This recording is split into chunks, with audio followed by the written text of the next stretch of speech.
I'm not trying to brainwash you or sell you an artificial narrative when I tell you about Alpha Draft, a fantasy esports service. I'm simply letting you know it exists. I've played there. The functions of the site all work. Seems pretty professional. If you're good at picking players who score a lot of points, you can win money there. The rest is up to you.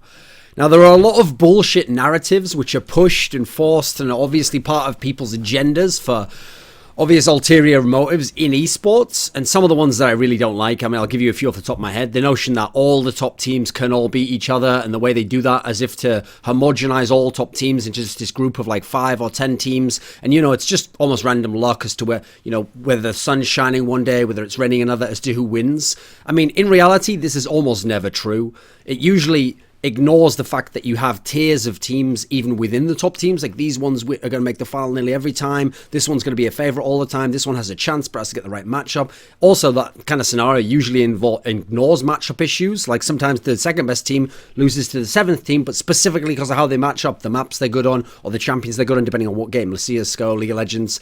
So I hate narratives like that. Well, one that I really don't like in general stems from the notion that in League of Legends especially, it feels like people push certain artificial narratives constantly. And some of it comes from Riot, and some of it comes from the Western scene in general, and there's one need to try and cater to fans. And in general, the narrative that I don't like that seems to be sold and try to almost brainwash the casual fan is the notion that the West is good, and the West is like close to the top Asian teams, especially the top Koreans, and the gap's always getting closer and closer and closer and smaller and smaller and smaller all the time, and it's going to be so close soon. And you know what, this team, this time, the champion from the West, can beat all the Korean teams and win worlds. This narrative has been pushed throughout the LCS era of Riot being around, and part of the problem with this narrative is the main people it works on and it has its most agency with is the most casual viewer, the guy who in general just watches LCS. He just watches tournaments. Very rarely does he go online and read in-depth articles about lane swaps or about champion picks in different regions. He's getting his information almost entirely from analysis desk and commentary people. And so if those people at all buy into this notion or shape their commentary in the way they discuss the game around those areas, even if they don't always explicitly state them, they're leading into the scenario where this sort of person can be hoodwinked, he can be tricked, he can be brainwashed, and he can be sold this false artificial narrative. Now, one of the reasons why I feel like this is prevalent is I feel like it is there at some level indirectly amongst all the kind of decisions that we've had in general thematically in League of Legends in the LCS era. So, okay, I can certainly see valid reasons and points that have merits to them about why you would set up domestic leagues, about why you'd have tournaments that'd be for North America and tournaments for Europe and how they would qualify into World Championships. That's fine. But the way that they were set up almost did seem as though they were set up, and then part of the subcategories of doing so was we're going to exclude nearly all other third-party competitions, we're going to exclude international competitions, we're going to make it all domestic. And the benefit of doing that, and part of the reason why I think this ties into it, is the notion that because people will mainly watch their region, for example NALCS, they'll see teams be really good there, and they won't have to have the disappointment until the World Championship of realizing actually the team who's the best in NALCS can't compete with the best Korean team. Until that moment, they can believe it, and they can fervently build up their hype for the World Championship, and they get very, very excited for the World Championship. Whereas if there were tournaments happening between LCS seasons, or during LCS seasons, or after and before each one, they'd constantly get a reminder like, they can't compete in that sense. And if it was even presented this way, like just because the NALCS, so most of those teams can't compete with the very best Korean team, doesn't make them worthless, doesn't make the competition any less good, doesn't make the competition of no value itself, because it's all relative to the competition of that region. So within the region, those are still the top teams. Those are still teams that are rising. Those are still teams that are establishing things. And within that region, they might have extremely good shot calling, or very good mid laner, or really good rotations, or very good objective control. These things don't have to be directly connected to the aspect of the Korean team. It's not like you have to always be super harsh on NA when you're only talking relative to NA. But it's when you expand that and you try to make it so that Korea doesn't exist, and then you force this narrative that the regions are similar, and to the person who doesn't watch them, you make out like it's not a big deal. It's not in any way a sense there. Likewise, the region locking thing. Again, yes, I can see why there are some ways, especially for the ecosystem, it maybe wouldn't be good to have 5 teams of all Koreans in NALCS. I can see how that would be a problem. But some of the way it's done are well. Again, as well suggests that you want to artificially boost some of the native talent. You want to keep out some of the other foreign talent. I mean, you haven't done it entirely. This is something that has eroded, and I like that fact. And we have got some top Korean players now, and occasionally some Chinese players. And so as a result, you do get to see that there are good players in other regions, and most of those players actually are better than the native talent. And that's why a lot of the top players in NALCS, for example, were foreign players.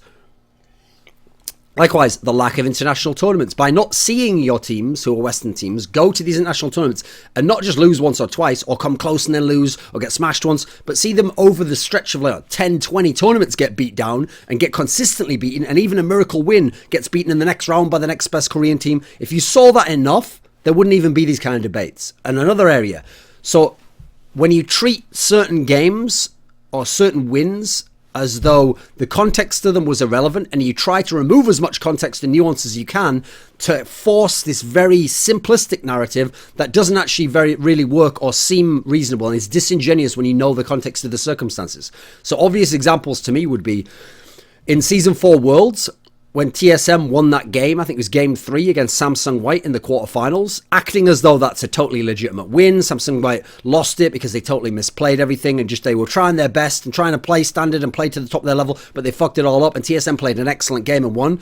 Anyone watched that game saw that Samsung White had been trying to BM and try and be so almost egregiously outlandish in how disrespectful they played, that they went to the absolute limit of almost where you can go, and TSM capitalized on that, especially very early, and then were able to win the game off it. And okay, TSM did what they needed to do, but Samsung White gave them a massive opportunity in opening there, and of course Samsung White went on to win the series and win it in very dominant fashion, and won the whole tournament in very dominant fashion. And it wasn't really a particularly legit win in the context of the two teams playing the way they can at their peak level, going head to head and then beating you, like, I'll beat you playing your best star, you beat me playing your best star. It wasn't like that. Meanwhile, by creating that as a legit win, you actually, to some degree, in a relative sense, devalued over in the other quarterfinal, where Cloud9 played Samsung Blue, also a favourite for the tournament, and Cloud9's win of Samsung Blue was entirely legitimate. It wasn't in any way Samsung Blue trying to BM or trying to act cocky or trying to do something crazy to disrespect the other team. They just played normally, and they were beaten by C9 straight up, just as in the group stage when we had Alliance beating Najin White Shield. That was because Najin White Shield couldn't play in that particular sense. They couldn't match up in the same degree, and Alliance did have certain advantages and were able to push advantages at the right points of the game and win those games legitimately. So you devalue them when you set up this artificial narrative. Then it's not needed, not least because in this area you didn't need the artificial narrative there, because elsewhere Western teams were beating top Korean teams, and in ways that were entirely legit and showed certain strengths they had that some of those teams didn't, or failings of the top West Korean team rather. Now, the notion is behind why people think the brainwashing is necessary, is they think that unless reality or a reasonable description of what's happening and perception is obfuscated enough to suggest to the most casual fan that his favourite team, first of all, can win LCS, his own region. Unless that happens, and then unless beyond that, he can believe that whoever does win LCS can win Worlds, and a Western team, obviously, then the suggestion is people won't be interested enough to watch. They won't be engaged. They won't be excited by the prospect. They simply won't watch. They'll lose interest. Now, I consider that very condescending as a worldview and kind of almost an implicit judgment on humanity itself, or at least the ones who watch League of Legends. I have more respect for the viewer, even the casual viewer. Knowing how far the West was from beating the top Koreans over the last few years. So let's give some examples. So in Season 4 Worlds, the two Western teams who made it the furthest were TSM and C9. Yet neither was that close to getting to the semis. C9 had maybe a chance just because of the matchup, and they had the fourth game was reasonably close. But even so, they still lost 3-1. They still lost a number of games in the group stage. They lost twice to Najin White Shield, who most people make fun of now from that tournament. These two teams weren't close to winning it, and they definitely weren't close to the level of a Samsung White type team. So knowing that, you don't have to sell the narrative they are. Likewise, okay, in the same tournament, Fnatic and Alliance did win games off Koreans. They won them in the group stage, but then they couldn't win enough games consistently otherwise against the rest of the field to even get out the groups. So again, we don't need to sell the narrative. The reason why we don't need to sell the narrative is because those are cool stories in themselves, because then you realize how incredibly good the Koreans are. But then going forwards, when you get to a situation which we couldn't have expected, where we are now, it makes it more significant and more special that there are now Western teams who can compete and who can make it further than they did in the past. So TSM won the IEM World Championship this year, despite the fact one of the teams who attended that tournament, GE Tigers, now Ku Tigers, was a team that was on an incredible streak in Korea, winning like every single series with this amazing Juggernaut composition. No one could stop them. TSM didn't have to play them, didn't beat them, but they won a tournament that team attended. That's very significant in the history of League of Legends. Fnatic go to the MSI, they go 5 games with the SK Telecom of Faker and Bang and Marin. That's incredible. Okay, they didn't win, but again, even the fact they could take them that far, if you know the context of games in the past, that's extremely significant. And it's more significant if you haven't been sold a bullshit narrative before that the West was always really close. The gap was always closing, guys. You know, we were always super close to there. Likewise, Origin beats KT Rolster rather, in the group stage of Worlds. I mean, that wasn't supposed to happen. That's usually where the top Korean teams, especially a team like KT, who looked clear-cut like the second team, best team in Korea and maybe the world coming into the tournament, loses outright to the team who had to qualify in the 3rd spot out of Europe, who didn't win anything. That's incredible. Likewise, Fnatic and Origin even make top 4, both of them at Worlds. Last time a team made top 4 at Worlds was in Season 3, and it was Fnatic, and that was only because they got Cloud9 in the round of 8. If they'd have played SK Telecom, they'd have played Royal Club, they'd have played OMG. A number of teams, they very likely would have just gone out in the round of 8. So this was significant. Okay, for Origin, you could say something similar. They played Flash Wars, but particularly to play Flash Wars, they had to already have beaten KT Rolster and LGD. Okay, but in the case of Fnatic, entirely legit, they had to beat ADG in a best of 5 to get there, the best team in China for most of the year. So the context of these performances are eroded, and the narrative actually is dirtied and muddied and spoiled to some degree by the bullshit narrative that's set earlier. And then it's harder to make a reference point beyond that, because what superlatives have you got left if you've already used them all on a good West that wasn't very good? To give you an NBA analogy about how I like when there's a sobering aspect to analysis, because when things happen, it'll show you how special they are. So Charles Barkley, Chuck, a famous all-time great Hall of Fame NBA player, is very well known and very well loved and quite divisive actually for his commentary and analysis on Inside the NBA, the halftime analysis show for the NBA on TNT, Turner. So one of the things that is a famous kind of guideline or principle of his philosophy of basketball is that jump shooting teams that rely on the jump shot, rely on the three-point shot, don't have big men who can go down inside and grind, don't have very good defensive units. Teams that are like that, his philosophy is they don't win in the playoffs, as in they don't win the NBA championship. Even if they have a really sick run, they're going to make it fewer free rounds, maybe they can make the Western Conference final, but they're not going to win. Because ultimately, there's a famous idiom, which does ring true overall in basketball, the defense wins championships, and that in general, you want grinding consistency. And that comes from post play, and that comes from having a structure that's set up to not just have to hit shots, because most players, I mean, a good shooting percentage is 50% from the field, is 40% from the arc. That's a very good percentage, in fact. If you have like 33%, that's a good percentage from the arc. Those sorts of numbers, that's in the regular season when there's no pressure. Those aren't going to hold up in the playoffs, and historically they don't. So a great example of this was, he always used to say this about the Phoenix Suns teams of the mid-2000s. So 2000, I think it was 2005, 2007 roughly, when these teams were really in their prime. Steve Nash running that 7 seconds or less offense. Really fantastic, exciting teams to watch, incredibly erratic. They would just try and outscore teams. They didn't have great defense. So if you scored 90 points, they were going to score 110 points. That's how they'd beat you. Incredible to watch, but they didn't have a lot of defense. They didn't have a lot of consistency because they relied so much on shooting, and this fast-paced style of play wasn't so much around specific plays being called up. That as a result, they would have sick runs, they would have sick series, but they would always lose. And in general, they always lost to teams like the Spurs or like the Mavericks, teams that had more of an inside presence. In terms of the Spurs particularly, or the Mavericks, better defensive team. Spurs, obviously a fantastic defensive team, but also a very good grinding team. These sorts of teams had the principles in place, and that's why they beat them in general. But then, last year, the Warriors, the Golden State Warriors, won the championship, and they were for sure a jump shooting team. Their two best players were both outside three-point jump shooters. And in general, that doesn't happen to win the championship. That's extremely rare. So what's funny is a lot of people said, see, Barkley doesn't know what he's talking about. He said jump shooting teams don't win. What they didn't realize was him setting the stage of a realistic narrative for all those other jump shooting teams who didn't win, and for good reasons, and with principles that did fit into a coherent and consistent philosophy of the game. It made it more meaningful that the Warriors did win, Because that told you the Warriors weren't just a really good jump shooting team. They were one of the best teams of all time and one of the best jump shooting teams of all time, that they could skew this kind of this pattern that was typically there present before. And when you actually looked at the case of the Warriors winning, they were the exception to the rule. I mean, what's funny is they were the best of the jump shooting teams that won, and even they still fell foul of some of the problems of jump shooting teams, some of the tendencies that means they don't win in the finals. So in the finals, their shooting was actually particularly poor compared to what it had been in the rest of the playoffs and the regular season, comparative to how great they'd been, obviously, still decent and good at times. They struggled versus a Cavaliers team that had lost a number of their best players. And so this should have been very easy for such a dominant team to beat them. They really struggled, partly because that team just played hustle, grinding defense, brought in the second string guys who just worked their hearts out, just tried to get their hands in people's faces, which contributed to the poor shooting. Then you got to look at the fact that just having LeBron, a guy who goes inside all the time when he can, was wreaking havoc there. They couldn't stop this guy. They didn't have the low post presence to be able to stop someone like that. So added up to it, that really was the exception that proved the rule. And within itself, it even proved the rule. And so that's why you didn't need the fake narrative, because once you got to the position where you're presenting realistic narratives over and over, the story's better. The narrative is better, what actually happened, than what a scriptwriter would have come up with. When someone thinks, here's a key point to understand, when someone thinks that it's necessary to create an artificial narrative, it always suggests to me that they arrogantly actually think that there are no interesting narratives out there.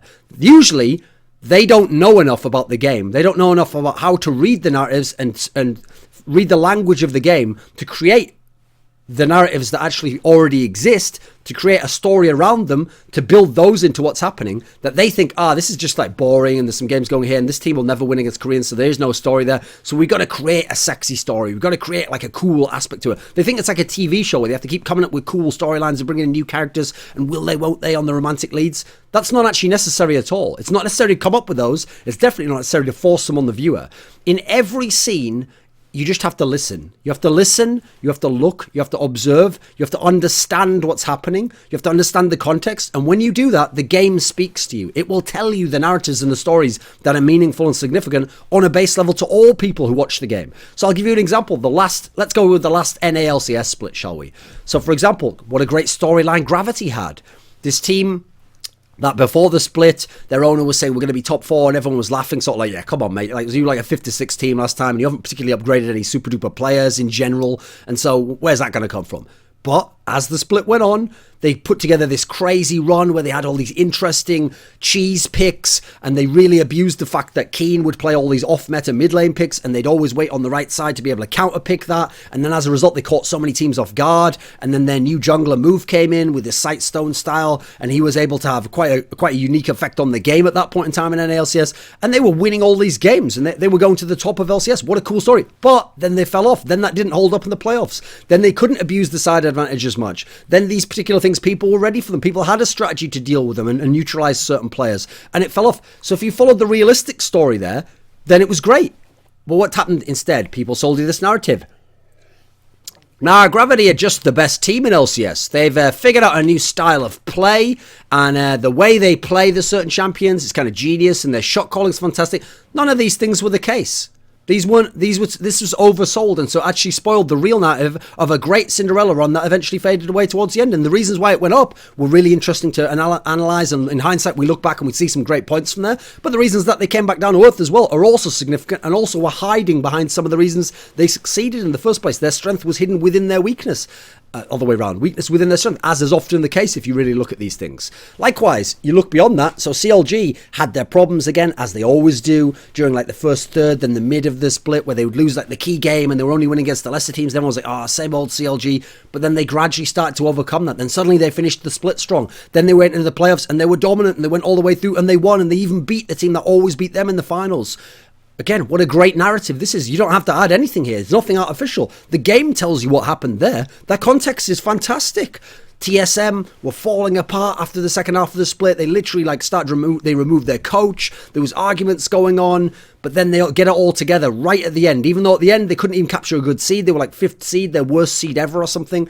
But then they do this playoff run where each series except the finals, they've got a great approach and the shot calling comes together and the right players like Dyrus suddenly step up for a series and Bjergsen's playing fantastically. And they get there and they get through all these series where actually they should have been favoured to lose in all these series. But the fact they didn't is a fantastic story. If you look into why, you'll learn a lot about the meta of how the game was played and what they were doing differently to the other teams and how some of the other teams weren't playoff ready even though they were fantastic in their regular split. So you can see how many amazing stories I've got just out of 3 teams there and what actually happened to them in the games and which games they won and which games they lost and how they lost and won. I didn't have to create a story at all. I didn't have to come up with anything whole cloth and sell it to you and this is the real reason why and then try and force it. And yet I think I've got already the most interesting narratives out of it right there for those 3 teams.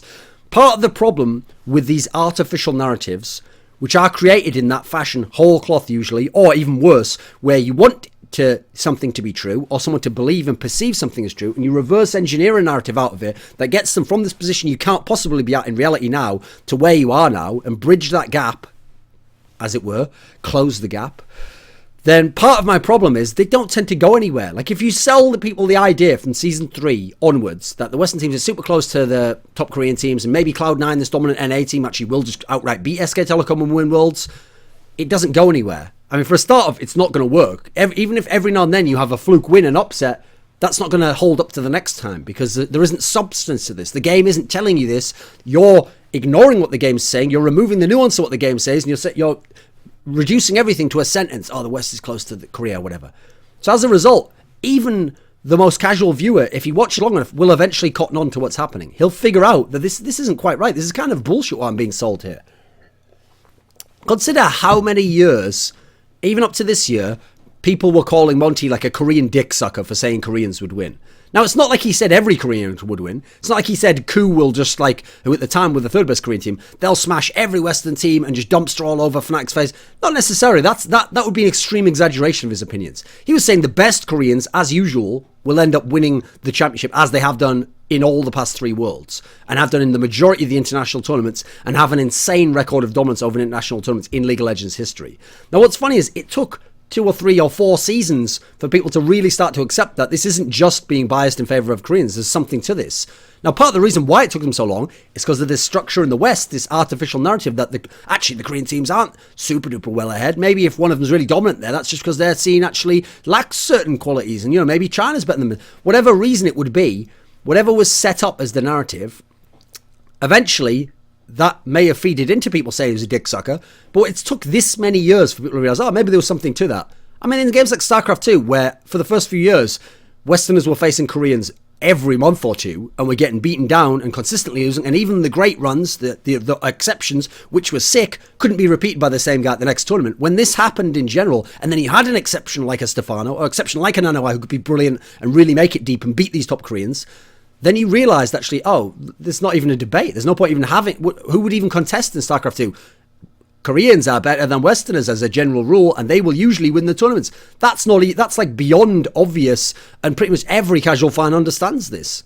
I mean, you don't have to build these fake narratives, and if they had it done in StarCraft 2, it would have actually made the scene worse. So I don't like fake narratives. I don't think they should exist, not least because I think they're so condescending to not only the viewer, but to the game itself, to assume there is no great narrative in the game. There is always interesting, exciting, evocative, unique, inspiring narratives out there in every scene and in every game, including League of Legends as a competitive esports game. But you have to listen to it. And to listen, you have to shut the fuck up telling your own fake narrative. You have to listen for a minute. You have to try and understand rather than assuming there's nothing there and that other people won't understand and you're going to make them understand what you want. Don't sell false narratives. Brainwashing is not necessary. The game has its own narratives, and if you're true to those, if you've got a good game and you've got a vibrant scene, as League of Legends does, then you'll get fantastic narratives that are better than anything you could come up with. Life truly is stranger than fiction.